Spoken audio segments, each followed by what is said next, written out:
Hey, if you're acquainted with kids and grandkids, you know about the book Where's Waldo? Well, if you're looking for me around the auditorium here, you're not going to find me. I'm not here. I'm at work. Apparently, the Sabbath knows no rest as far as sickness goes, and yes, I am thriving at work. But today, I think the question I wanted us to look at is, where's Jesus? And the theme verse for today is from Matthew 5:16. It says, "Let your light so shine before men that they may see your good deeds and praise your Father in heaven." One of the fun things I've been doing with my Old Testament reading is looking for the types or the symbolization of Christ in Old Testament characters. In short, I've been asking the question, where is Jesus in this story? Many stories pretell or forecast the ministry and the character of Christ. One such story is the story of Gideon. You know, Gideon really isn't a type of Christ in this story. I think, kind of surprisingly, he's you and me. And I think you'll relate as we go along. You remember the story of the Midianites? They were a Bedouin tribe that would come every harvest season and just pilfer and pillage the crops that the Israelites had worked so hard to harvest that season. And Gideon here, I call Gideon the dismayed or Gideon the fearful.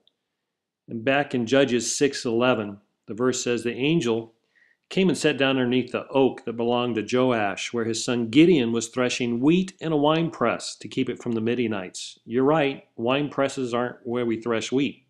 And you can see from this picture here, it's kind of a tough job to do, but it's a great, great hiding place. And that was the point. Gideon was afraid. Gideon was fearful of the Midianites not only finding him, but also finding his little bit of harvest he was gleaning. In verse 12, the angel of the Lord appeared to Gideon then, and he said, "The Lord is with you, O mighty warrior." What a joke. Here's this guy hiding in this pit, trying to glean a little bit of food for himself and his family. And I think Gideon agreed, this is a joke. He says, "But sir," in verse 13, "if the Lord is with us, why has all this happened to us? Where are all his wonders that our fathers told us about when they said, 'Did not the Lord bring us up out of Egypt?' But now the Lord has abandoned us and put us into the hand of Midian." And certainly that was the way things looked to Gideon. And then he said, "But Lord, how can I save Israel? My clan is the weakest in Manasseh, and I'm the least of my family." He was right. He wasn't much. And, I think we can relate there. Sometimes we're asked to do great things, but we don't really feel like we're the guy. And the next thing we look at is Gideon the doubter. Even though the angel had appeared to him, he put an offering before God. And Gideon replied in verse 17, he said, "If now I have found favor in your eyes, give me a sign that is really you talking to me." So he put forth this offering, and the angel consumed it with fire. And then Gideon was more convinced.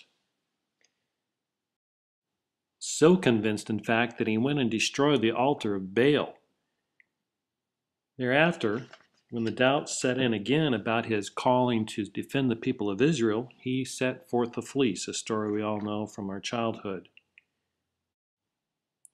From there, we move on to Gideon the finisher, Gideon the victorious. And I tell you, I like it when people finish strong, and that's how we're going to see Gideon finish this story as he prepares for his attack for the Midianites. So in Judges 4, God said to Gideon, "You have too many men." And it began the sifting process to decrease the numbers until finally he had 300 warriors with him to go against the hordes which were gathered in the valley below. And Gideon was given a plan. And you'll see down in Judges 7:18, he had put together the plan where the men would hide a lighted torch in a pot and bring a bugle with them. And all 300 of them had torches and bugles, and they surrounded the camp of the Midianites in the middle of the night. And early in the morning, around 3 a.m., they crack the pots, blow the bugles, and such confusion occurs in the Midianite camp. They literally destroy each other and fight each other in the darkness, believing that the Israelites are about to overwhelm them. And then they run for their lives, and Gideon pursues them and is victorious. When I look at this story, I thought, not only my Gideon, we're the cracked pots. See, Jesus is the light we are to lift up and shine for all the world to see. So when people are asking, where is Jesus? Matthew 5:14 answers very clearly. It says, you are the light of the world, a city set on a hill that cannot be hidden. Neither do people put a lamp or a light and put it under a bowl. Instead, they put it on its stand, and it gives light to everyone in the house.